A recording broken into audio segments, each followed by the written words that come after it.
Testing. I've got it now. Oh gosh, this Okay. will have to be We're back. live. I can hear myself now. I couldn't before. Okay, let's start. Hello. All right. We are live. Day one of VeeamON 2023 in Miami. And today, to kick it off, I thought, what not better to get the girls that make this event happen. So I've got Aubrey and Cass. Do you want to introduce yourselves and what you do at Veeam? Yeah, I'll go first. I'm Aubrey Galen. I am a global events manager at Veeam, and I have project-led VeeamON this year. That's It's been awesome. quite a task. And my little sidekick, Cass. Partner in crime. Partner in crime. Who's got Right. honestly got the best podcasting voice out of all of us in this I really particular practiced thing. hard for this, folks. We're live. Cassandra Banks, Senior Manager of Experiential Marketing at Veeam. I am working with Aubrey on VeeamON 2023 as the business owner, and we are the lead experience makers on site here in Miami. And if you're joining us online anywhere from around the world, Well, you've done this before. Absolutely. first timer's luck. I feel first like timer's she's going to luck. interview me. But just explain a little bit about what that is. What does it mean? Because obviously this event, you know, when people get here, I don't think they understand what actually goes into the background of making an event like this.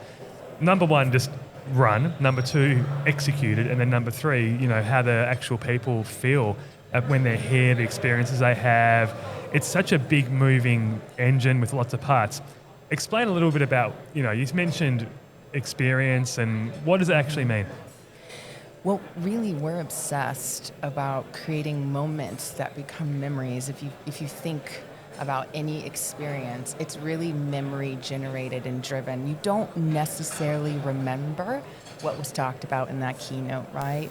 But you do remember that epic moment out on the lawn, entertainment, those connections, the opportunities of collaborations. That's really what you walk away with.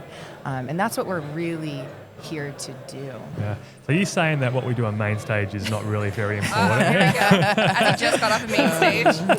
I'm already 2 minutes into this and in trouble, hot water. No, it is very, very important. In fact, what you do, especially with the demos, is quite memorable. Yeah. But I know what you mean, though. I know what you mean. Like, there's obviously more to it, right? And you're looking for the holistic, experience. Because why would someone come back next year? You know, it's only because of what happened in their experiences at this event, at past events. And Aubrey, what about you? Like, what makes the event for you?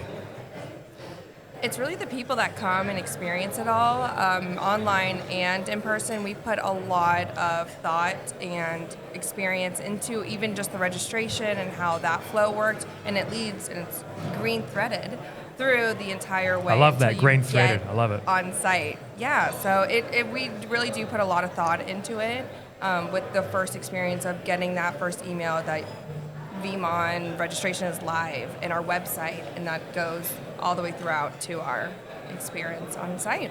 Yeah. And I was just thinking as well, actually, good question. What is this number in terms of VeeamONs for you? I know that you were at Veeam for a little bit, you went away for a year and then you came back. I came right back. I couldn't resist the Veeam green. This is 6. This is my 6th VeeamON. Sixth?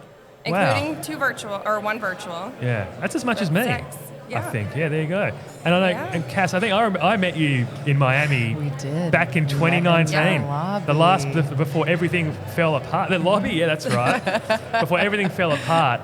So this is I would make it your third in person. Yes. And then yes, great memory, Anthony. Well, it's kind of maths, right? But and then second one as well. So maybe you've done 5. Counting virtual, I think 5 or 6. I mean, it's kind of like the lost Yeah, years between yeah, 20 yeah. and 22. Actually, here's a question. How many virtual events did we do? How many did we do? 2, right? 2. I think we did 2. 2 big ones, 2 but, VeeamONs. Yeah, but online is difficult. It's hard. So what's the what are the challenges there between an online event versus, and obviously you don't need to go into great detail. And by the way, people that can't see and just listening, they've got their phones actually on the table because they're basically on call for 911s as it goes through. So I was told that if they do have to take a bit of a message or whatever, don't feel like it's insulting or anything, but basically that's that. But going back to the question, what's the difference between an online and a virtual from your point of view? I'm going to let Aubrey lead with that. Well, I don't even know how to answer that, honestly. It is very different to keep people's attention online. We have a lot of content that we can push and record and keep people watching a screen for hours and hours, but it's if the attendee wants to do that in their own home. We can't force people to walk into a breakout room or force people to walk into a general session because of what we have on site. So it is really keeping the attention of someone online, keep going, so they want to stay on the platform and check out all the content we have. Yeah. So that's why we have Lab Wars online as well as in person, and now we have hands-on labs and shorter content, not super long 60-minute sessions. It's more 30-minute sessions to keep the attention span of someone that's sitting at home that doesn't want to be sitting at their computer all day looking at a screen. Which is tough to do, right? Like, no one wants to be sitting, on their computer watching 4 or 5 hours of content end to end. It's not the done thing. Yeah. I mean, we still have a sort of, last year was officially hybrid, like proper hybrid. This year's less hybrid. What does that mean? Well, I think that's a really great point to talk about, because we're talking about it within our industry. It's what is hybrid? The pandemic has changed so much from experiences, and that definition is still evolving. So what does hybrid mean? And here at Veeam, we're trying to discover, it's really a big experiment, what works for our audience and what does hybrid look like. That's why data is so important at this event, getting as much data points from our attendees, and then looking outward to others within the industry and seeing how we can continue to redefine what hybrid means. So, what about from your perspective, Aubrey? We are doing full hybrid right now. Is that just full hybrid? Simultaneous hybrid is the definition. Simultaneous hybrid, So we were just in our general session that was live streaming. Yeah, Anton was live in, right? And he live streamed into our general session. So that was live streamed all the way out to our online audience. Keep going. It's the hockey game. Yeah, the hockey game. Sorry, for those that are just wondering. We're in trouble now for having air hockey. We've got an air hockey table, so you probably hear the air hockey table. The guys were supposed to stop the games. Anyway, keep on going. Sorry. Whoops. We're part of the playground. We're not editing that. We're not even editing that out. That's going to be part of the end show. You're really here right now. If you're listening, you're here. Yeah, you are. So our hybrid experience, we have a lot of online events that are specifically for online, and then we are also recording things that are happening in person to then go and put on our platform after. So it's a mix. Our in-person audience is getting a lot of the content because they paid to be here, they took the time out of their day, and weeks and busy schedules, and then our online also gets exclusive content as well. And what's really interesting with that, I know that a particular vendor in the space, actually one of the biggest vendors that's going around, have canned all in-person events. They're doing nothing. I can say it's Microsoft. Like, Microsoft are doing nothing, right, at all, which is really interesting. And I just feel like that's not the spirit of what we do in IT, in technology. You know what I mean? So I kind of, and they may be big and ugly enough to be able to do that, right? But what's your take on that? Could Veeam next year go, you know what, we're not going to do anything in person?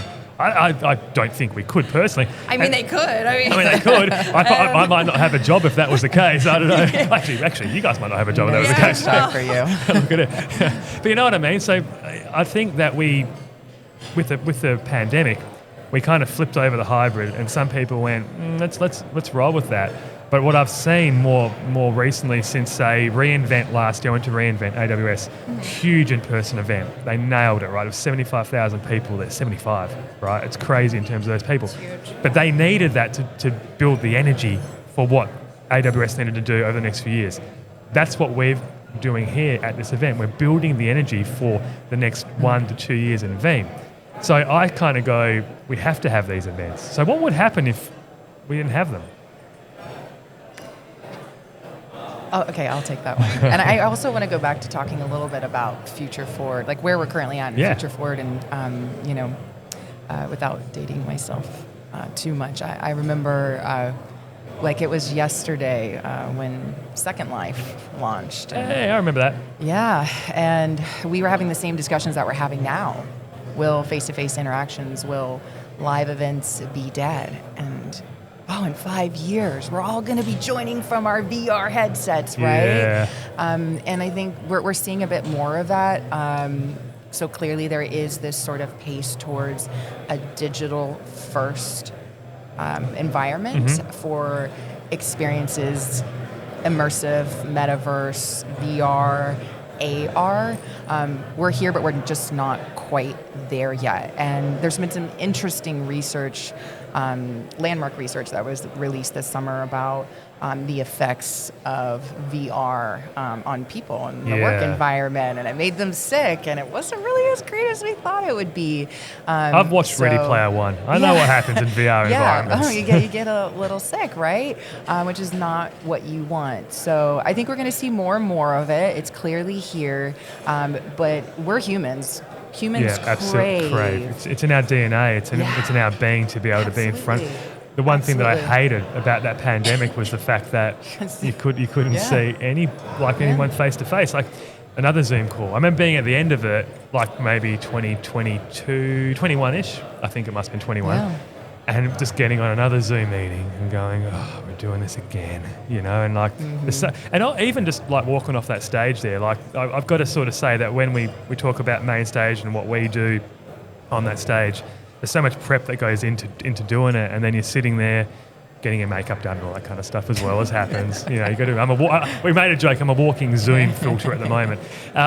However, there's this element of sport to it for us. So if we pageantry. Well, is it pageantry as well? Sporting event. But what I'm trying to say there is we hype ourselves up, we prep, and we prep for the 5 minutes. We get on stage, we get in front of people, we hopefully deliver it, nail it, we walk off and we feel like $1 million, right?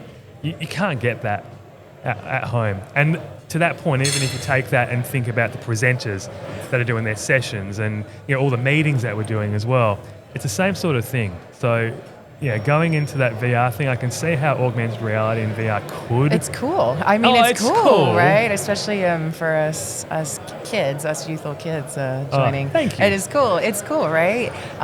But what live experiences do is they build connection. Yep. And most importantly, in B2B, for your brand, it builds trust. So going back to, what are we looking to get out of it? We're building connections and trust here on the ground that will directly impact the business, our customers, our partners, and our prospects. I don't know, Aubrey, if you don't have any. That was beautifully said.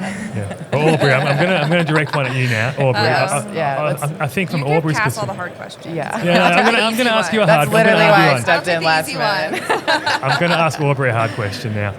And it's more about, so what happens, like there's a lot of, it looks like a perfectly well-oiled machine, it looks like everything is working but behind the scenes and everything just falls into place and there's no issues, right? But that's not the reality. The reality is there's a lot of hard work that goes into this, a lot of stress, and it's continued, right? Like you got your phones here and whatnot. Just talk a little bit about that side and why I think it means that what you guys do are basically superhuman, right, in terms of getting these events into place. And there's a lot of us, in the company and outside. I'm gonna cry. I'm sorry, I don't want to make them cry. There's a lot of. It's not my intention. But what I'm saying is, I think there's a lot of us that understand that you put in a lot of work because we know, but maybe a lot of people don't know exactly how much stress. So maybe just touch on that a little bit without going into too much detail. Yeah, I mean, just for a timeline, we started planning this. We had our first kickoff event to start planning this, our site visit, in November. Yeah. In 2022. 2022. So we came here, we sat around a table, and was it November? I think it was October. It was October. Oh my gosh, it was October. I remember when it was, because it was just after our little Prague thing that we did as well. Yes, yeah, there we go. Yeah, and we sat around a table, and we whiteboarded, and we took lots of notes, and we wanted to write it all down and how we were going to recreate and reimagine what we were going to move forward with VeeamON. Yeah. So it really started there, and then we had to build our registration, and it goes through different phases, and getting our sales teams involved and our marketing teams, getting all those assets and the pricing. It really is, and it takes everyone at Veeam to be supportive of this event to make it work. So it is really getting all our team aligned first to then push out and get the support from our executives, our VPs, and then all the way down to marketing teams, procurement's on our side. Yeah. So it does take a village to put this on, and it's not just us. It's a really big event for us, and we're really proud of it. And it takes a lot of work. And well done. we are really proud. I can see that. I know that you guys are proud. Like, I know you guys quite well, and I can see that, you know, there is tough times, but at the end of it, like, we've got this thing, right? We call it Veeam off.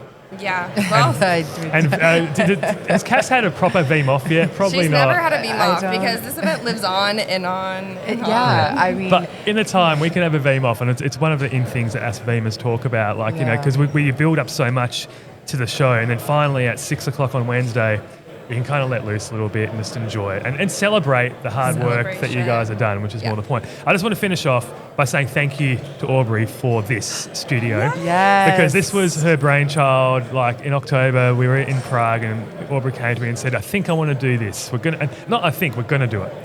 You know, because I wasn't giving up. No, because we talked about Yeah. this for about a year, and I'd obviously wanted to relaunch this podcast a year before, and it just didn't happen. Things happened, whatever, it was delayed. And I got to say, this was the impetus to be able for me to push this and rebrand it, reboot it, and hopefully now we continue to do it, you know, every couple of weeks or whatever. But I want to thank you for that as well. So thanks, Aubrey. All right, with that, this was Aubrey and Cass. This is VeeamON 2023, and we are signing off. Thanks, girls. Thanks for having us. Awesome.